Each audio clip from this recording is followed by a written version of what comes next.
고린도전서 11장 2절에서 6절. 너희가 모든 일에 나를 기억하고 또 내가 너희에게 전하여 준 대로 그 전통을 너희가 지킴으로 너희를 칭찬하노라.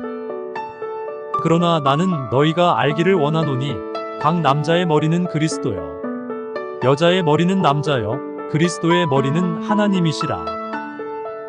물은 남자로서 머리에 무엇을 쓰고 기도나 예언을 하는 자는 그 머리를 욕되게 하는 것이요 물은 여자로서 머리에 쓴 것을 벗고 기도나 예언을 하는 자는 그 머리를 욕되게 하는 것이니 이는 머리를 민 것과 다름이 없음이라.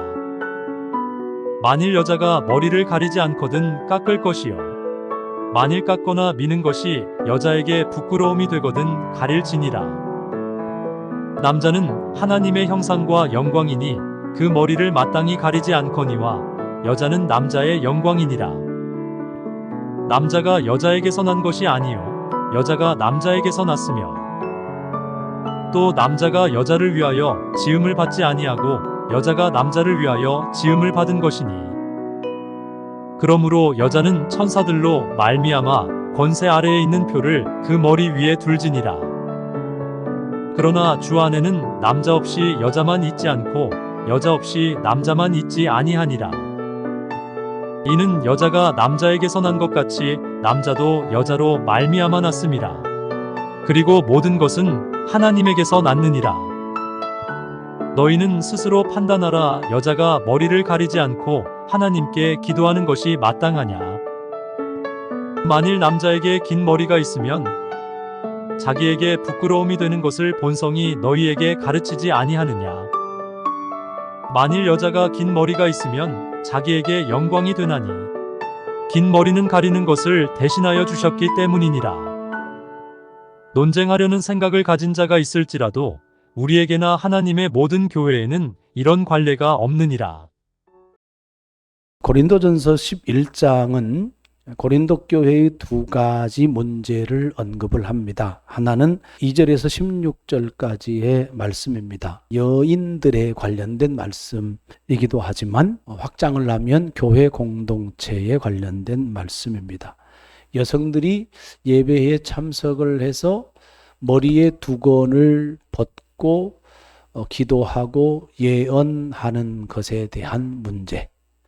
그로 인해서 교회가 다툼이 일어나고 시끄럽고 혼란스러웠거든요. 그래서 여성들의 어떤 그 머리에 두건을 쓰는 것에 대한 권면이 되겠고, 다른 하나는 이제 17절에서 34절까지의 말씀인데 성만찬에 관련된 내용입니다. 이 성만찬에 관련된 내용은 고린도 교회의 빈부 갈등, 부자들과 가난한 사람들의 갈등을 다루는 이야기. 고린도 전서 11장은 이 두 가지 이야기로 기록이 되어 있고, 이 두 가지 문제에 대해서 사도 바울이 말씀으로 복음의 내용으로 권면하고 있다 하는 겁니다. 특별히 이 말씀은 새로운 주제이기는 하지만 10장까지 말씀을 살펴봤는데 그 말씀과 어떤 맥락이 이어지는 그런 말씀이기도 합니다. 성도들의 자유로운 행동이 다른 교인들을 불편하게 한다, 또 불쾌하게 한다.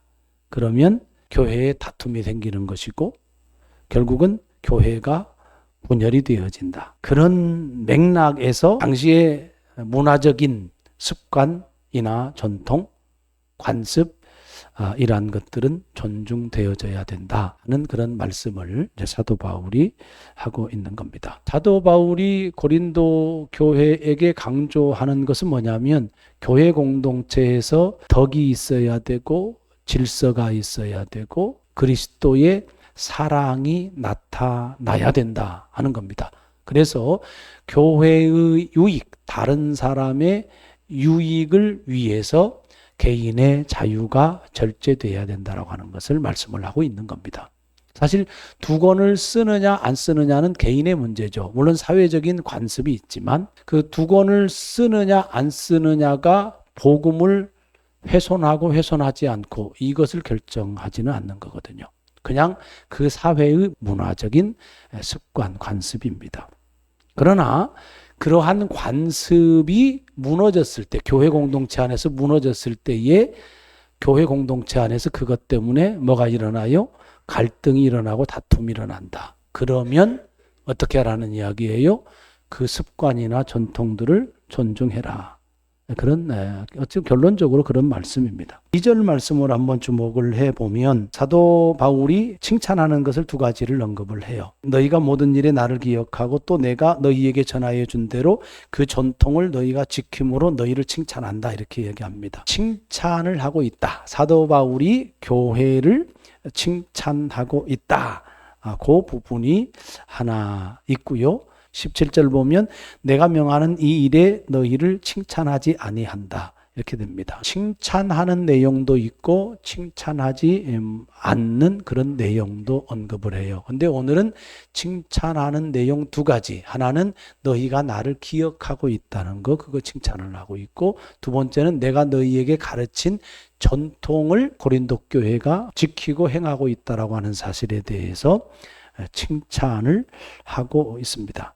너희가 나를 모든 일에 나를 기억한다. 사도 바울이 고린도 교회를 개척을 하고 거기에서 사역을 하였는데 그것을 기억한다는 겁니다. 사도 바울의 존재, 정체성에 대한 부분이기도 하지만 고린도 교회에서 머물렀서 행하여졌던 일들을 기억한다는 거죠. 그것에 대해서 고마움을 느끼고 감사를 표현하면서 칭찬하고 있는 것을 보게 되어지는 거고요. 두 번째는 내가 너희에게 전하여 준 대로 너희들이 그 전통대로 행하고 있다. 이 전통에 대해서는 본문의 말씀에 구체적으로 언급이 되어 있지는 않아요. 그러나 우리가 추측은 할 수 있어요. 바른 교훈을 전하여 준 것, 복음의 내용이다. 그렇게 생각을 합니다. 그래서 어떤 신학자들은 교리다 이렇게 얘기하는데 교리는 사도 바울 훨씬 이후에 교리라고 하는 게 기독교 역사에서 생성이 되는 것이기 때문에 교리라고 하는 표현보다는 복음의 내용, 예수 그리스도를 통한 하나님 나라의 복음, 예수 그리스도의 십자가의 복음, 이 복음에 대해서 고린도 교회 교인들이 기억하고 있는 것을 칭찬하고 있어요. 이 두 가지를 칭찬합니다. 제자가 목회를 하고 있는 그 제자도 있긴 합니다만 가끔 이렇게 통화를 합니다. 기억해서 안부를 하고 하는 겁니다. 저도 그렇게 하기도 하고 그렇습니다. 고맙잖아요. 여러분들도 그렇지 않습니까? 누가 나를 기억해줘서 안부를 해. 그거 고맙잖아요. 누가 나를 기억해가지고 선물이라도 보내와요. 그러면 그렇게 고마운 거예요. 그게 감사한 거죠. 그리고 더 감사한 것은 뭐냐면 목사님 그때 그렇게 가르쳐 주셔서 너무 감사합니다. 그런 거거든요. 가르침에 대해서 감사하고 있다. 그것을 기억하고 있다는 게 가르치는 자 입장에서는 어때요? 너무나도 감사한 거예요. 여러분들이 신앙생활을 하고 가정에서 내년 사회생활 속에서 그때 목사님이 이거 가르쳐 주셨지, 이것을 기억하고 살아간다고 한다면 그죠? 그건 목회자로서 보람인 거고 얼마나 감사하고 또 적극적으로 우리 성도들을 목회자 입장에서 이렇게 칭찬을 해주고 싶은 그런 부분이 아니겠나, 좀 그런 생각이 듭니다. 그래서 목사와 성도 간의 관계가 이런 관계이어야 되는구나 라는 생각을 해봅니다. 이런 관계는 꽤 건강한 관계잖아요. 목회자도 건강해야 되고 성도들인 여러분들도 건강해야지만이 요 관계가 형성이 되어지는 거예요. 그렇죠? 사도 바울이 건강하고 그 다음에 요 부분에 대해서 고린도 교회가 기억하고 있다라고 하는 그 건강성을 그래도 지니고 있다. 교회에 많은 문제가 있지만 그럼에도 불구하고 이러한 칭찬할 부분이 있다라고 하는 것, 그러면 건강성이 있다라고 하는 이야기거든요. 그 건강성과 건강성이 만날 때 의미가 있는 겁니다. 그래서 저도 그렇고 여러분들도 그렇고 복음 안에서 신앙의 건강성을 지키면서 살아나가자, 그런 말씀을 먼저 드립니다. 그 다음에 3절 말씀에 보면 접속사가 그러나 이렇게 시작을 하잖아요. 나는 너희가 알기를 원하노니 이렇게 합니다. 두 가지를 언급을 했어요. 하나는 모든 일, 너희가 모든 일에 나를 기억한다. 그러면 모든 일을 알고 있는 거잖아요. 모든 일이 구체적으로 뭐가 있는지는 모르겠지만 모든 일을 알고 있어요. 그거 하나 하고, 두 번째는 전통을 알아요. 사도 바울이 고린도 교회에게 가르쳐준 복음의 내용을 알아요. 이 두 가지를 알아요. 또 하나 첨가해서 요거 하나 알기를 원하는 거예요. 3절 중반에 각 남자의 머리는 그리스도다. 그리고 여자의 머리는 남자다. 그리스도의 머리는 하나님이시다. 이 고린도전서 11장의 이 내용을 가지고 남자와 여자를 차별하는 보수적인 교단들이 있어요. 여성들을 교회에서 공적으로 기도를 안 시켜요. 그리고 우리 통합적 교단이라고 해도 여성 장로들이나 여성 목사들이 지금은 많이 이렇게 있지만 과거만 해도 거의 없었어요. 그리고 여성에게 안수를 내서 장로로 세우고 목사로 세우는 것도 이 역사가 몇십 년 안 돼요. 그동안의 교회는 이러한 본문들을 가지고 여성들의 어떤 그 공적인 예배에서의 지도자로서 인정을 교회가 아니했다. 그런 것이 되어집니다. 근데 사실은 본문은 여성 차별을 해라. 그런 본문이 아니거든요. 고린도 도시의 문화를 다루고 있는 거예요. 고린도 교회 도시의 문화적인 습관을 이야기하는 것이지 기본적으로 남성과 여성은 차별이 있어야 된다. 이것을 언급하는 본문이 아니다. 이것을 먼저 알아야 됩니다. 고린도 지역의 그 여성들은 이제 두건을 쓰고 다녀요. 이게 너울이라고 하잖아요. 너울을 쓰고 다녔는데 모든 것이 가하다라고 하는 신학이 들어갔어요. 교회에. 그러니까 여성들이 어떻습니까? 그 말씀을 그냥 받은 거잖아요. 나는 자유다라고 하는 것을 받은 거예요. 이거 하나님의 말씀이지. 그러면 진리의 말씀이지. 그것이 복음의 내용이지. 모든 것이 가능해. 그러면 어제 여자가 어떻게 해요? 이거 두건을 쓰는 걸 벗어서 돼. 이렇게 한 거예요. 근데 그런 사람들이 어떤 사람들이었냐면 영적인 은사 체험을 많이 하고 영적인 은사들을 많이 가지고 있었던 사람들이에요. 그래서 공적으로 기도를 해요. 그리고 뭘 하냐면 예언을 해요. 예언은 뭐냐면 두 가지 차원입니다. 하나는 하나님의 말씀을 가르치는 거예요. 이 사람들이 모든 것이 가하다라고 하는 이 말씀을 가지고 있었다는 이야기는 성경적인 지식, 복음에 대한 지식이 있었다라고 하는 의미예요. 그 여성들이. 그래서 그런 예언함에 대해서 이야기를 하는 거예요. 근데 한편으로는 미래를 예측하는 예언, 그것일 수도 있는 거고요. 그러나 이제 고린도전서 12장 내지는 14장 가서 말씀을 나누겠지만 어쨌든 영적으로 뛰어난 여성들이 자유라고 하는 그런 어떤 가치를 가지고 머리에 두건 쓰는 것에 대해서 거부를 하고 벗고서 무엇을 했냐면 기도하고 예언을 하고 했단 말이에요. 자, 그러면 그 문화 속에 젖어서 살고 있는 너무나도 자연스럽고 당연시 되어지는 사회 속에서 다른 여성들을 포함해서 남성들이 보기에는 불편할 뿐만 아니라 저것은 잘못된 행위다라고 판단을 하는 거예요. 그러니 교회가 시끄러워지는 거죠. 자, 그러면 교회만 시끄러워지는 것이 아니라 집에 가면 가정생활을 해야 되잖아요. 가정생활에서 부부관계 속에서 어떻게 되겠어요? 가정이 시끄러워질 수밖에 없는 거잖아요. 여성만 교회를 다니고 남편은 교회를 안 다녀. 그런데 그런 행위들이 행해지고 있어요. 그러면 불신 남편 입장에서는 용납이 되겠어요? 안 되겠어요? 용납이 되어지지 않는 겁니다. 한 사람을 구원하기 위한, 자기 남편을 구원하기 위해서 이것이 도움이 돼요? 안 돼요? 도움이 되지 않는 거예요. 공동체가 깨어지고 무너지고 분열되어지는 아픔을 경험할 수밖에 없는 거고, 가정이 깨어지고 분열되는 아픔을 겪을 수밖에 없는 것이고, 더 나아가서 영혼 구원하는 데에도 도움이 전혀 되지 않는다라고 하는 거예요. 그런 상황입니다. 문화적인 관습과 복음이 충돌이 되는 것일까? 이 질문이 현대적인 의미에서 우리가 고민해야 될 지점입니다. 예컨대 과거에 오르간이 교회에 들어올 때에 교회가 그걸 반대를 했어요, 안 했어요? 한국교회 선교총회 그것도 반대했어요. 근데 오르간이 들어와서 이렇게 했잖아요. 그 다음에 뭐가 들어왔냐면 피아노가 들어왔단 말입니다. 피아노 들어오는 거 반대했어요, 안 했어요? 반대했어요. 그 다음에 피아노 들어오고 그 다음에 뭐 들어왔어요? 드럼, 기타 이런 게 들어왔단 말이에요. 그거 반대했어요, 안 했어요? 그것도 반대했어요. 지금도 악기 시스템을 갖추는 것에 대해서 반대하는 교회들이, 보수적인 교단들이 있어요. 지금도. 피아노를 들어오거나 오르간이 들어오거나 드럼이 들어오거나 뭐 이렇게 들어온다고 해서 그게 복음을 훼손시키는 거냐, 그런 의미인 거예요. 예를 들어서 삿갓을 쓰고 어떤 분이 지금 여기서 예배를 드린다고 생각을 해보세요. 그것이 복음을 훼손하는 거냐, 그런 의미예요. 복음이 훼손되어지는 게 아니거든요. 어떤 문화적인 관습이 복음을 훼손시키는지의 여부를 우리가 잘 살펴야 된다는 이야기예요. 복음과 충돌하는 것이 아니다. 문화적인 관습이라고 하는 것이 복음과 충돌이 되어지는 것이 아니에요. 무당의 굿이 복음과 충돌이 돼요, 안 돼요? 그럼 복음과 충돌이 되는 거예요. 무엇과 연결이 되기 때문에 그렇습니까?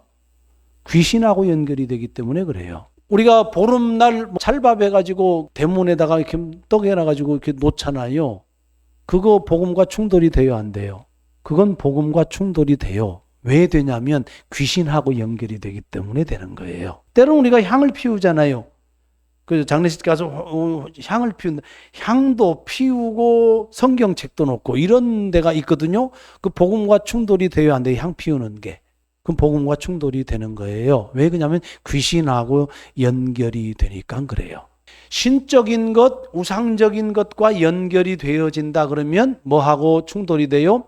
복음과 충돌이 되어지는 거예요. 그래서 사도 바울이 10장에서 그렇게 우상의 제물에 관해서 그렇게 열정적으로 권면하고 얘기를 하는 거예요. 왜? 그건 우상과 연결이 되어지고 다른 신과 연결이 되어지기 때문에 그런 거예요. 그러나 옷 입는 거, 그건 머리에 두건 쓰는 거, 이건 복음과 충돌되어지는 것이 아니다 라고 하는 겁니다. 문화적인 관습이라고 하는 것이 복음을 훼손한다면 마땅히 금해야 될 것이지만 여자가 두건을 쓰든 쓰지 않든 그것은 복음과는 상관이 없는 거다라고 하는 이야기예요.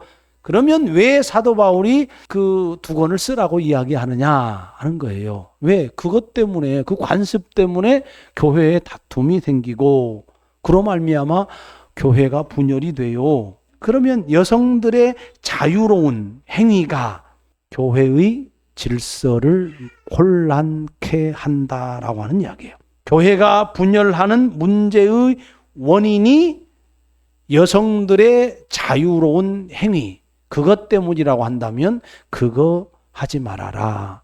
그 자유를 절제해라. 그런 차원에서 사도 바울이 언급을 하고 있는 겁니다. 간단하게 머리의 의미를 이야기하면 머리는 뭡니까? 기원에 관련된 의미가 있어요. 생명의 원천. 그 머리, 그럼 우리는 교회의 머리가 누구예요? 그리스도죠. 교회의 원천이 누구라는 뜻이에요? 그리스도라고 하는 뜻이에요. 그 다음에 또 하나의 의미가 있다고 한다면 머리는 다스림의 의미가 있어요. 통치한다, 다스린다, 뭐 지도자, 뭐 그런 역할의 의미가 있는 거예요. 그런 측면에서 보면 남자의 머리는 그리스도요, 여자의 머리는 남자요, 그리스도의 머리는 하나님이다. 그러면 다른 건 이해가 되지만 여자의 머리가 남자예요. 그러면 아담과 하와를 창조했을 때에 아담이 머리가 되는 거예요. 아담이 머리가 된다라고 했을 때는 생명의 원천이 하나님으로부터 주어지는 거잖아요. 하나님께로부터 둘 다 났지만 하나님께서 아담부터 창조하는 거예요. 그리고 아담에게 부여한 것이 뭐냐면 다스림, 지도력이거든요. 가정에서의 지도력은 사실은 누구한테 있는 거예요? 남편한테 있는 거예요. 그 사회마다 다릅니다만은 조계 사회의 모습이 중국 사람들에게 많이 있어요. 근데 우리나라는 어떻습니까? 북의 사회의 모습이 있어요. 그래서 누구의 지도력이 커요? 남편의 지도력이 커요. 남성 우월주의, 남성 중심의 사회가 돼버린 거예요. 남성 위주의 사회가 된 것은 모순인 거예요. 지도력이라는 이야기는 순기능적인 측면에서의 지도력을 의미하는 거예요.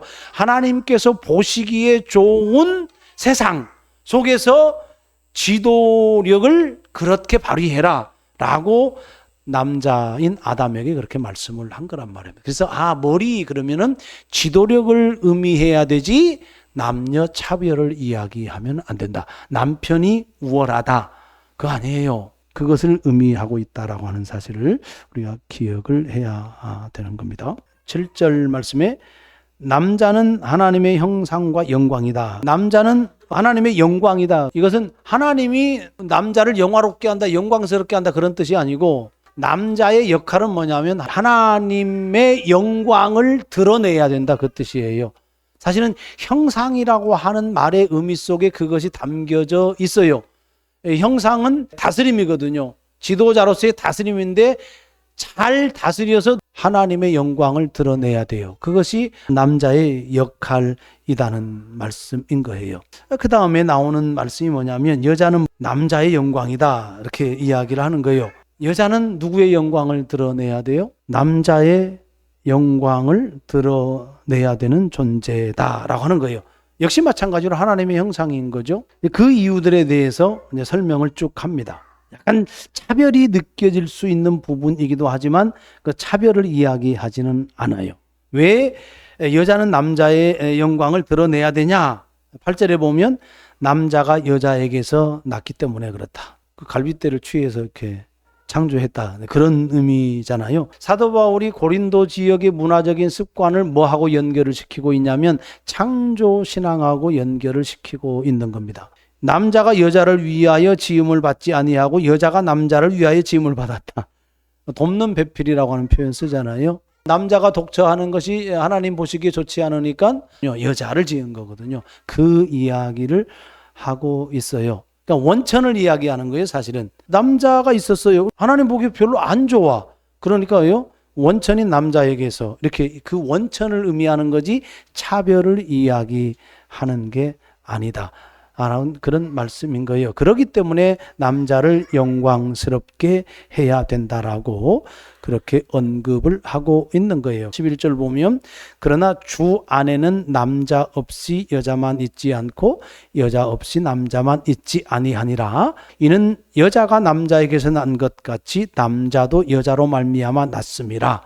서로 상호성을 이야기하는 거고요. 그리고 모든 것은 하나님에게서 났다라고 하는 겁니다. 사도 바울이 고린도 교회에게 말씀을 하면서 자칫 잘못하면 남녀가 기본적으로 차별되게 존재하는구나 이런 뉘앙스, 이런 느낌을 가질 수도 있으니까 그런 것이 아니다라고 하는 것을 말씀하기 위해서 12절에 그렇게 못을 박는 거예요. 하나님의 형상으로서 남자든 여자든 존재한다는 말씀인 거예요. 하나님 앞에서 동등한 존재다라고 하는 말씀인 거예요. 근데 하나님 앞에서 동등한 존재이지만 사회적인 역할, 문화적인 관습 속에서 주어지는 그 역할은 다르다라고 하는 것을 말씀을 하고 있는 겁니다. 그러니까 그 질서대로 행하라라고 하는 말씀인 거예요.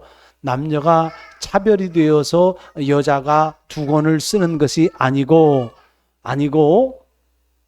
그것은 너희들의 관습이 그렇잖아. 그러니 그 질서를 지켜도 괜찮아. 왜? 그래야 교회가 평안하여 든든히 서가고 교회가 교회다워지고 교회가 교회의 사명을 감당할 수 있는 거야. 그런 말씀을 하고 있는 겁니다. 개성이 강조되는 사회 안에 우리가 살고 있어요. 개인의 개성이 강조되는 사회 안에서 살고 있습니다. 그 어느 때보다도 자유라고 하는 가치가 큽니다. 그리고 고스란히 그 자유의 문화가 교회 안에 들어와 있는 것도 사실입니다.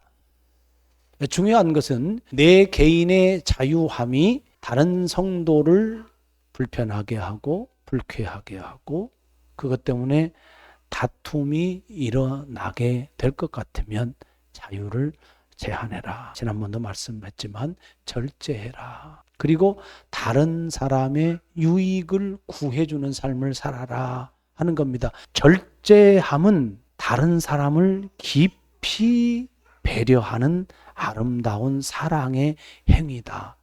라고 하는 그런 말씀인 거예요. 그 깊은 배려의 사랑으로 인해서 공동체가 아름답게 세워져 가고 공동체가 질서 있게 덕 있게 그렇게 움직여 간다라고 하는 사실입니다. 남자들은 넥타이를 메고 와야 된다. 그런 교회가 아직까지 있어요. 뭐 그럴 수도 있죠. 그런데 안 그럴 수도 있는 거예요. 그냥 깔끔한 복장, 단정한 복장이면 돼요. 그 결혼식 갈 때 추리닝 입고 가요? 안 가잖아요. 하나님 앞에 나오면서 추리닝 입고 나오면 되겠어요? 시대가 변하면서 문화도 바뀌고 그러잖아요. 문화는 계속해서 옷을 입어요. 근데 그 옷 입는 문화가 복음을 훼손하지 않는다면 우리는 최대한 하나님 앞에 여러분의 양심이 있을 거 아니에요. 신앙의 양심상 뭐가 있어요? 하나님 앞에 내가 어떤 모습으로 어떤 차림으로 세워져야 되는가라고 하는 양심이 있는 거예요. 그것을 지켜주면 좋은 것이고 그것이 다른 사람에게 뭐가 돼야 돼요? 덕이 되면 좋아요. 상황 속에서 지혜롭게 잘 판단해야 될 그런 부분인 게 되는 거죠. 이를 넘어서서 여러 가지 예를 들으면 교회의 문화가 굉장히 많습니다. 찬양하는 문화, 또 교회 프로그램, 또 뭐 소그룹 모임, 뭐 교회 창립일, 뭐 성탄절, 부활절 등등 교회 행사 때마다 여러 가지의 문화들이 이렇게 등장하는 거거든요. 그런 문화 속에서 핵심이 뭐냐면 첫째는 복음의 훼손이 되느냐 안 되느냐 그걸 봐야 되는 거고 또 두 번째는 교회 공동체가 그것으로 인해서 다툼이 될 만한 것이면 절제해야 된다라고 하는 그런 말씀이 되어지는 겁니다. 그래서 교회의 문화들은 공동체의 유익과 덕을 위해서 그 교회만의 특징이 있다고 한다면 그 특징에 맞는 질서대로 그런 모습을 가지고 신앙생활을 해야 된다. 사도 바울의 마음을 헤아리는 겁니다. 복음이 훼손되어지지 않고 아름답고 평화롭게 교회가 안정되게 든든하게 서가고 그로 말미암아 한 사람이라도 더 구원받는 일에 그렇게 힘쓰는 교회, 그런 교회가 되어지기를 주의 이름으로 축복합니다.